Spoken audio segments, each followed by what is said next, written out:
खुलुमबाय स्टुडिय'आव दं आं राजिब बसुमतारी नोंथांमोना सरासनस्रा गामि दथायनि सुबुंफोरखौ हाग्रानि मैखुन जानानै गोबां खैफोदाव गोग्लैनायखौ गोबां खौरांनि गेजेरजों नुबोखाबाय थादों नाथाय बे बाराव गामि ओनसोलनि नङा बे बाराव हाग्रानि सन्देह गोनां मैखुन जानानै खैफोदाव गोग्लैदों आसाम पुलिस बिफाननि गासै 8 सुबुंफोरा जाथायानो जादों धेमाजि जिल्लानि पानबारि 22 बिएन आसाम पुलिसनि हानजानि गेजेरावनो गासै 8 आसाम पुलिसनि हानजाफोरा एबा सोद्रोमाफोरा खैफोदाव गोलैनो गोनां जादों। मख'जाथावदि हाग्रानि सन्देह गोनां मैखुनखौ जानानै हरखाबै गासै 8 आसाम पुलिस हानजानि सोद्रोमाफोरा गाज्रि गोबानाय आरो देहानि लोरबांथिया जायो आरो गासै 8 खैफोदाव गोग्लैनाय पुलिसनि सोद्रोमाफोरखौ धेमाजि जिल्लानि सिभिल देहा फाहामसालियाव फोसाबथाय होनाय जागासिनो आरो माखासेफोरखौ आईसीयू रुमाव दोननो गोनांबो जादोंखौ मिथिमोननाय जादों खौरांनिफ्राय।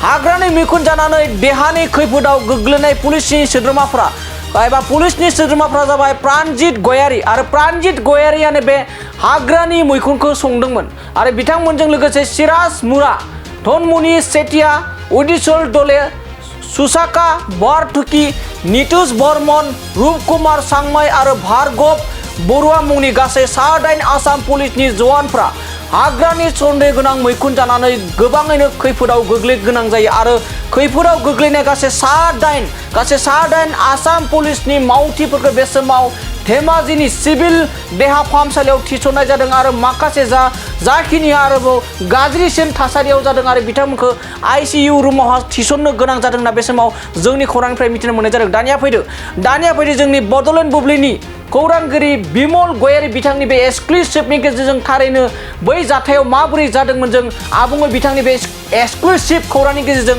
आबुङै मिथिना लानो। खुलुमबाय नैबे समाव दंफैयो आं धेमाजि जिल्लानि सिङाव थानाय बड'लेण्ड थानानि सिङाव थानाय पानबारि बिअपिआव आं दंफैयो।